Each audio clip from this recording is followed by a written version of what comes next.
damos las gracias a todas aquellas personas que hicieron posible que esto fuese realidad.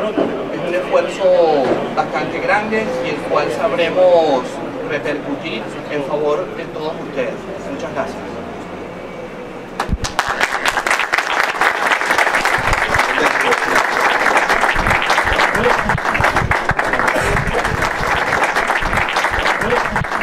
Simboliza con las nuevas oficinas los 10 años de implantación de TCG en Gijón, con gran éxito, que se empezó con un esfuerzo tremendo por parte de los accionistas, unos tiempos muy duros, con prácticamente 4.000 contenedores, y 10 años después ya estamos en 63.000 y requieren ya unas mejores oficinas para que nuestros colaboradores, nuestro personal se encuentren cómodo.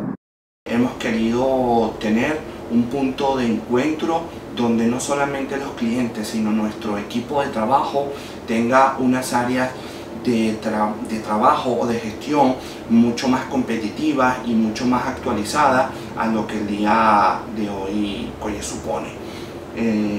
Hemos también querido forjar esta imagen de la terminal de contenedores en el puerto de Gijón, ratificando así nuestra posición en el mercado y en el norte de España como uno de los mejores prestadores de servicios en terminales de contenedores.